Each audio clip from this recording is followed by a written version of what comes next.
Le cerveau et la douleur. À quel point le cerveau peut amplifier la douleur que l'on ressent? Je vois ça aujourd'hui avec Josée Perreault. Restez là.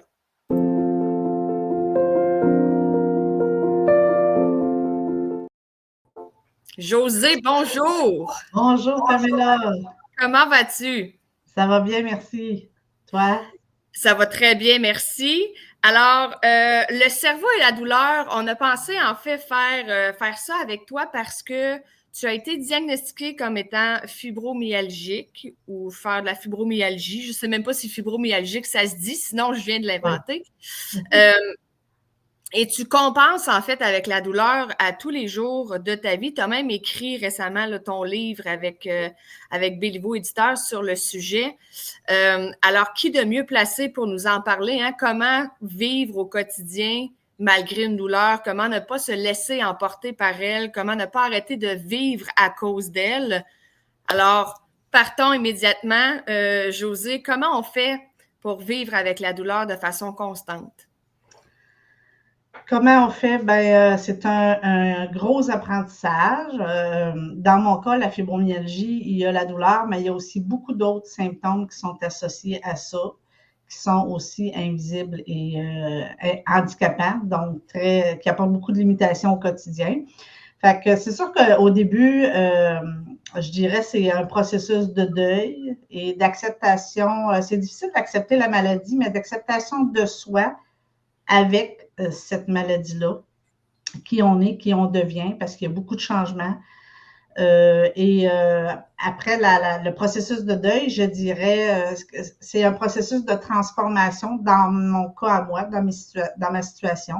Il y a des gens qui restent longtemps dans la partie des étapes du deuil, bloqués là. Moi, je suis allée chercher beaucoup, beaucoup d'outils pour m'aider au quotidien. Je me suis toujours intéressée au développement personnel, fait que je suis allée me chercher des outils.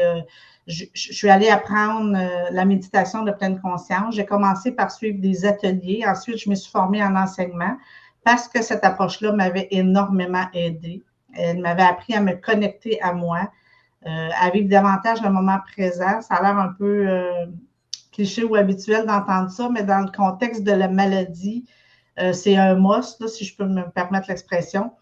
Et par la suite, je me suis formée en thérapie d'acceptation et d'engagement, l'approche ACT, qui est beaucoup comment poser de petites actions, reprendre le pouvoir sur sa vie à travers la maladie, en gros.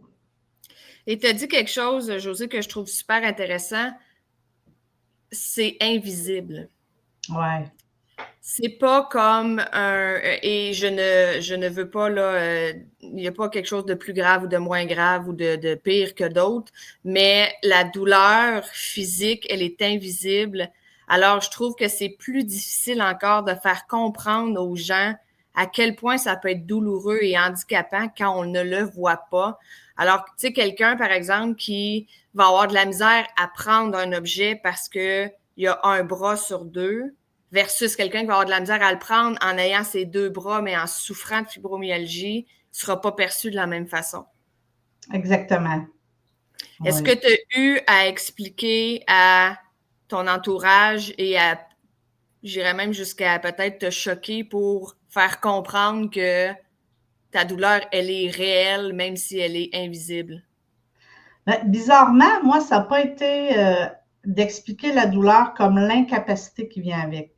C'est-à-dire, par exemple, moi, je suis allée à l'épicerie à un moment donné, c'était l'hiver, et je devais apporter mon chariot à l'auto. Et comme j'ai plus de force et beaucoup de douleur dans les mains, dans les poignets, j'ai échappé mon panier et toute l'épicerie par terre. Et à partir de ce moment-là, j'ai fait la demande de vignette pour être plus près, ce que je voulais pas avoir avant. Parce que, tu sais, la vignette, c'est une personne en fauteuil roulant. Hein? Fait que quand tu te stationnes dans un stationnement de personnes en fauteuil roulant, puis tu sors sur tes deux jambes, déjà là, on a un malaise. Mais nous, on le sait qu'après l'épicerie, on va avoir de la misère à gérer ou d'aller faire des commissions de façon répétitive là, dans une journée. Ça, c'est des choses que moi, je pouvais pas faire. Fait que c'était beaucoup en lien avec ma capacité physique qui ne se voyait pas.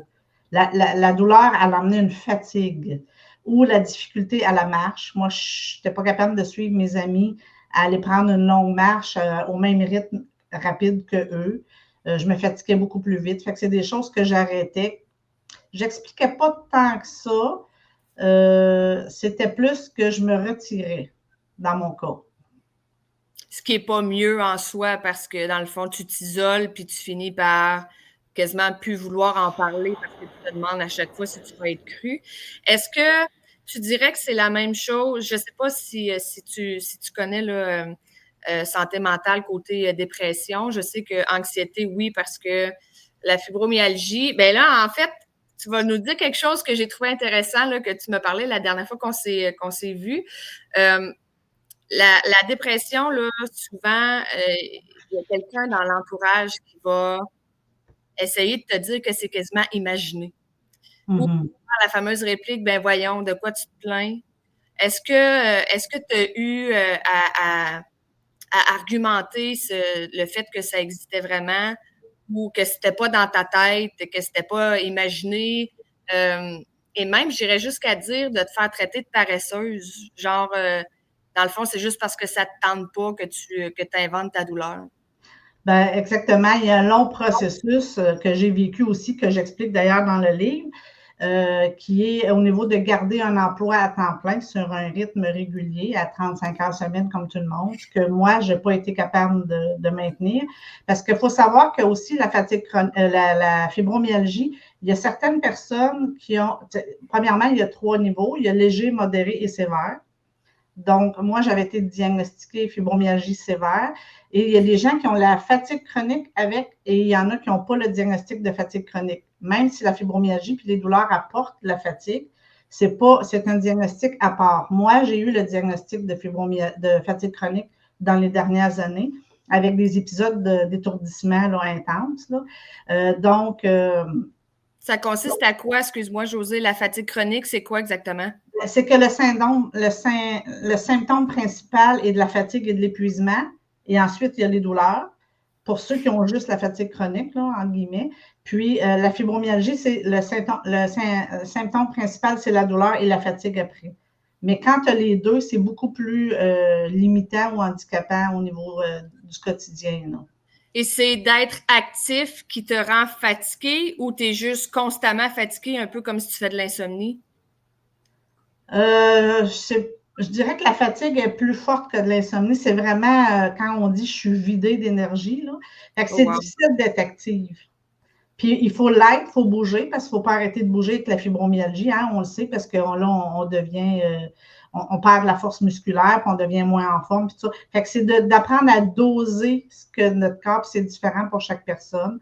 Moi, si je dépasse dans des bonnes journées, le 15 minutes de marche, je tombe épuisée après, il faut que j'aille m'étendre là, 1 heure. Là, fait que c'est là où il faut vraiment réapprendre à se connaître. À connaître son corps avec la maladie, les limitations et tout ça, oui. Et tu sais, j'oserais ajouter, Josée, sans juste faire un petit aparté, parce que j'ai fibromyalgie modérée. Le yoga, c'est quelque chose qui peut être extrêmement bénéfique. C'est pour ça que moi, je suis allée me certifier en yoga en me disant que j'allais me faire mes propres cours, ce que je n'applique pas. J'aime mieux aller les faire par les autres, mais on a la mauvaise habitude quand on a mal, mis à part une blessure, là, mais d'arrêter de bouger, alors que les spécialistes l'ont dit, hein, qu'en fibromyalgie, on doit bouger parce que ça l'empêche le corps d'ankyloser. Et tu sais, rester à rien faire un moment donné, quelqu'un qui est fibro ou non va se mettre à avoir mal partout parce que le corps ankylose. Imagine quand le corps est déjà ankylosé, si on fait rien, c'est encore pire. Avec yoga, pilates, pleine conscience. Qu'est-ce que tu fais d'autre, toi, Josée, pour t'aider côté activité physique? Oui, moi, je fais du Qigong. Pour moi, c'est plus facile ça que le yoga. J'ai essayé le yoga à quelques reprises, mais par la fatigue et les douleurs, c'est très difficile pour moi. Mais je faisais du yoga, moi je dis normal, là, qui n'était pas adapté nécessairement aux personnes avec plus de limitations. Je sais qu'ils s'en donnent ici à Rouen. C'est quelque chose éventuellement que je vais essayer, là, qui est du yoga chaud, plus léger. Non, c'est pas chaud, c'est le contraire. Hein? Idolème. Je ne sais pas si c'est ça à Rouen, c'est du yoga chaud. c'est très bénéfique, en fait, parce que ça, tu sais, il faut être prudent. Puis là, il y a plein de visions là-dessus. Là. Je veux pas partir un débat. Moi, j'aime ça, j'y crois. C'est ça qui compte. Mais c'est que, en fait, c'est que ça l'aide à la détente de tes muscles. Mhm. Deux choses que tu dois faire attention, c'est ton hydratation, rester hydraté parce que tu as tellement chaud. Et vu que tes muscles sont en chaleur, des fois, tu peux dépasser ta capacité. Mais OK. je t'avouerais que, tu sais, pour l'avoir enseigné, ça fait quand même plus d'1 an que je suis certifiée que je l'enseigne. C'est pas arrivé parce que quand t'as mal, t'as mal. Tu le sais, C'est ça. t'arrêtes là, puis tu continues ton étirement. Mais c'est très bénéfique, effectivement, pour... moi, personnellement, je trouve que ça me fait plus de bien le yoga chaud que le yoga en salle tempérée. Ah, OK. Mais ça, c'est très... C'est libre à chacun, mais c'est sûr que je te suggère de l'essayer. Puis, il y a différents types de cours en même temps. Tu sais, tu peux en prendre un qui est uniquement des étirements, que tu fais, OK. que tu tiens pendant 3 à 8 minutes. Il y en a que c'est du débutant, il y en a que c'est autre chose. Fait que, bref, je OK. t'en parlerai Oui, après, oui. après notre podcast. J'aimerais ça que tu nous parles maintenant parce que tu as été chercher une certaine une référence d'un spécialiste avant qu'on se rencontre aujourd'hui. J'aimerais ça que tu expliques en fait quelle était ta question et quelle a été ta réponse. Ben, en fait, je suis allée valider des choses que j'ai écrites et tout ça dans mon livre, mais une petite spécificité où ce que j'avais un questionnement, c'est que ça, je savais que la fibromyalgie, il y a beaucoup de gens qui pensent encore que c'est une maladie psychiatrique, donc qui provient de l'anxiété ou de la dépression ou des choses comme ça. Puis en fait, la fibromyalgie, c'est vraiment une maladie réelle qui est reconnue, qui est validée par l'Office mondial de la santé. C'est une maladie réelle, puis, comme on dit, elle est invisible, puis elle est originaire du système nerveux central.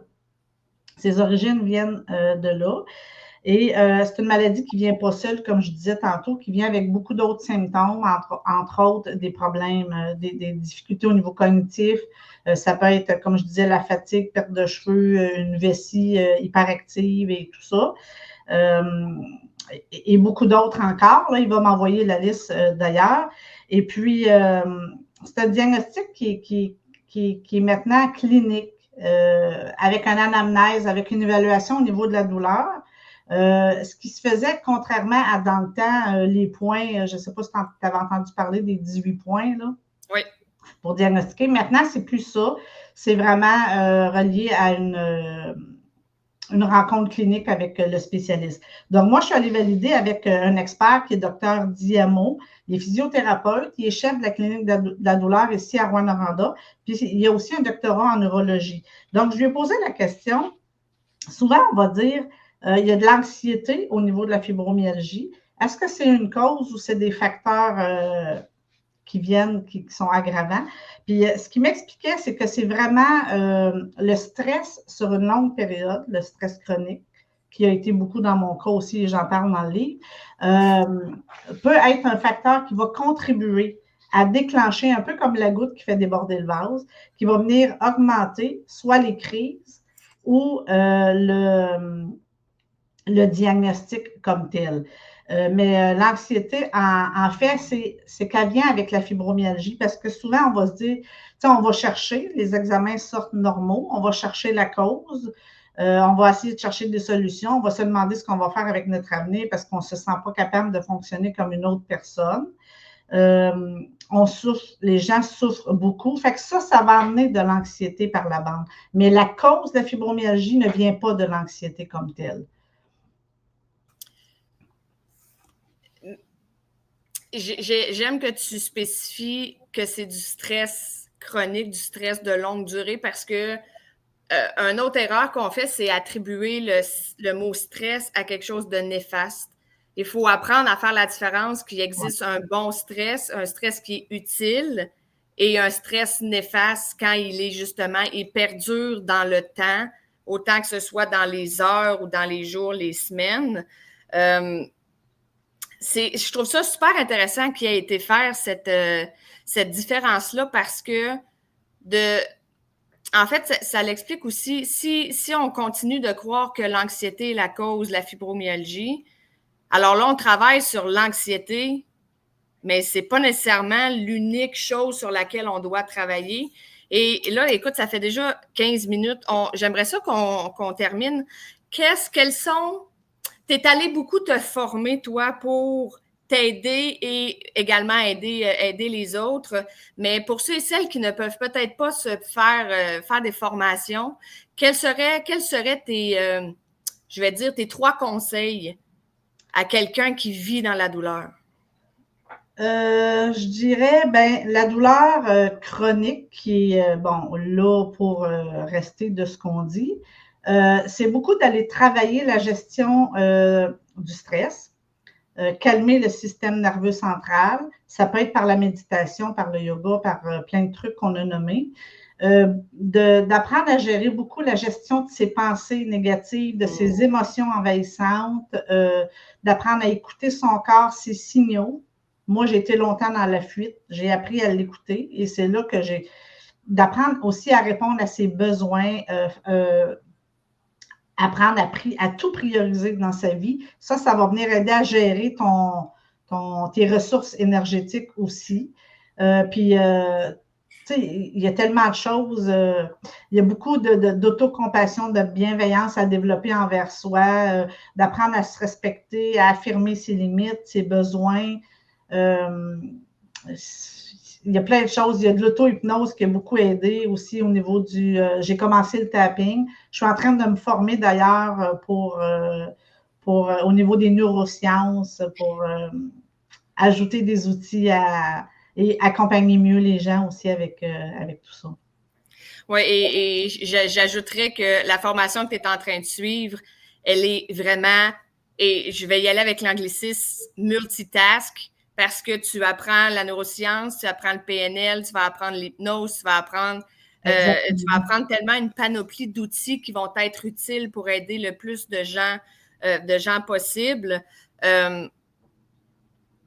Qu'est-ce que tu ajouterais un coup que tu as travaillé sur toi, sur l'acceptation de ta douleur, de ta condition, je pense qu'il y a aussi un cheminement à faire sur verbaliser aux autres.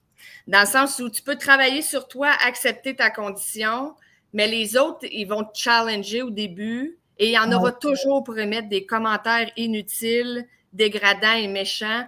Il y a un travail à faire sur accepter la réplique, mais sur comment on verbalise aussi, dans le sens où il ne faut pas ramasser l'autre avec les mots en descendant tous les cieux du ciel. Qu'est-ce qui est possible de faire à ce niveau-là?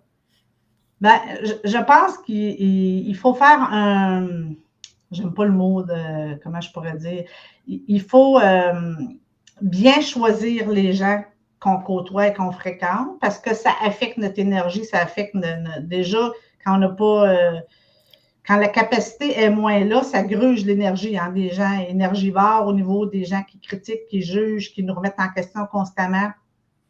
Une fois que nous, on sait, puis qu'on se connaît, puis que ça va mieux, comme je dis, apprendre à affirmer ses limites, ses besoins, tout ça, mais il va toujours avoir le fait que c'est invisible. Même mon conjoint encore a de la misère à évaluer ma journée ou comment ça va, tu sais. Fait que moi, je vais y aller avec des besoins plutôt que des plaintes.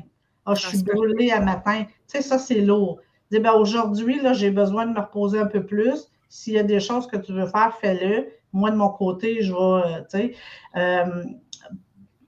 Puis d'apprendre à vivre sans l'approbation des autres, c'est quelque chose de bien important, que moi qui ai été longtemps là, mais que j'ai transformé différemment aujourd'hui. J'imagine d'éviter d'être dans la victimite aussi. Hein? Ça ne doit pas aider si tu te sens victime de la... Mais je pense qu'à partir du moment où tu as fait la partie acceptation de la douleur puis du diagnostic, à partir de ce moment-là, la victimite ne peut plus être vraiment présente parce que tu acceptes et tu agis en conséquence. Et à partir du moment où ce que tu choisis vraiment consciemment d'être l'actrice de ta vie, là, puis le mot responsabilité, ça ne veut pas dire qu'on était irresponsable avant. Ça veut dire que tant qu'on est dans l'impuissance ou dans l'inconscience, dans cette partie-là au début, ce qui est tout à fait normal, c'est qu'on met notre pouvoir dans les mains du médical, Et le médical, là, ils vont nous donner le diagnostic, puis ils vont nous donner probablement une médication qui peut très bien aider. Moi, je prends une partie de médication, mais tout le reste dépend que de nous, à savoir bien, comment on investit pour notre mieux-être, pour notre santé. C'est vraiment notre responsabilité, sortir du syndrome d'impuissance, puis qu'il n'y a que le médical qui peut nous aider. Ça, j'en vois encore beaucoup, beaucoup dans les gens avec qui je côtoie. C'est pas facile, c'est vrai que c'est pas facile, mais un petit pas à la fois, des petites actions à la fois, on avance puis on reprend du pouvoir, puis c'est comme ça qu'on augmente notre santé puis notre mieux-être au quotidien. C'est le mot de la fin. J'aurais pas pu mieux dire, un petit pas à la fois. Puis après ça, Josée, merci beaucoup. Ça me fait plaisir. Merci à toi, Pamela, pour l'invitation. C'était super, super intéressant. J'ai d'autres idées dont je vais te faire part à la suite de l'enregistrement. Alors, j'en profite pour remercier tout le monde, là, tous et toutes qui étaient à l'écoute de ce podcast sur le cerveau et la douleur. Josée, merci beaucoup pour ton temps et ton expertise et au plaisir de te revoir à un prochain podcast.